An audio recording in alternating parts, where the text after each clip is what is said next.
This is just a day before the Olympics. The Olympics, incidentally, are not political, yet the build-up to the 2018 Winter Olympics in Pyeongchang have been anything but apolitical. Two countries, North Korea and Russia, are the topic of debate and discussion worldwide and will continue to be so, with the eligibility of 15 Russian athletes and coaches set to be decided on the day of the opening ceremony on Friday. Sports editor Digvijay Singh there with the political quagmire surrounding the Pyeongchang Games.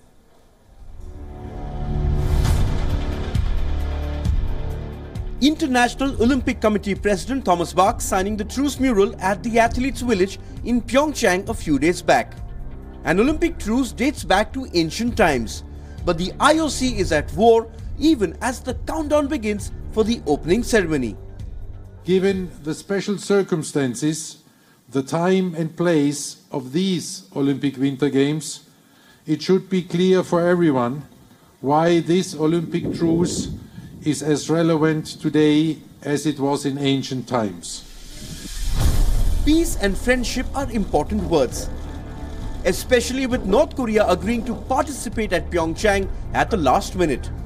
It has caused an administrative headache, but the pros firmly outweigh the cons.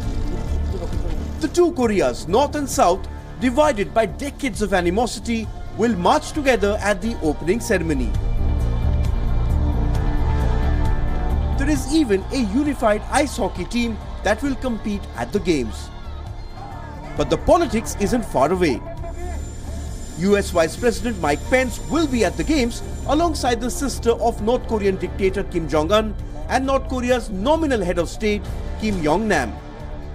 These initiatives gives all parties the chance to reflect on what the future could look like if we were all guided by this Olympic spirit.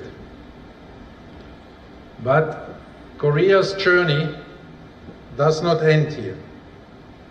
The political tensions will not disappear overnight.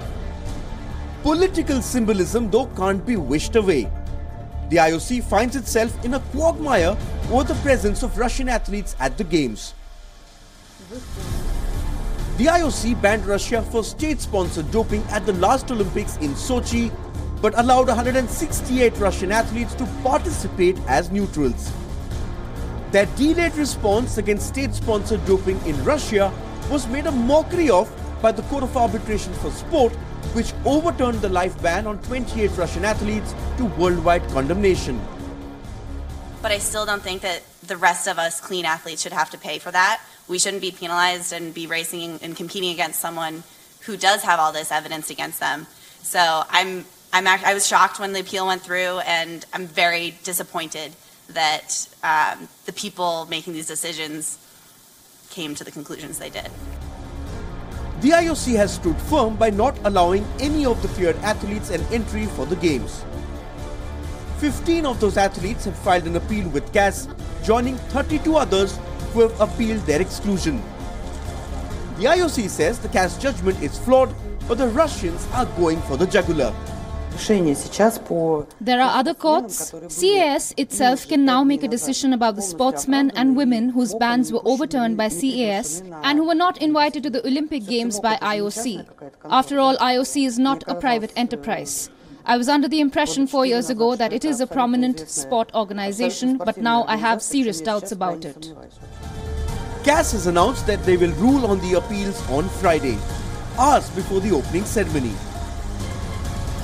With the IOC already adopting an extreme position, any decision in favor of the Russian participation will leave the IOC with egg on its face. The stakes are just too high for them. Digvijay Singh, WION.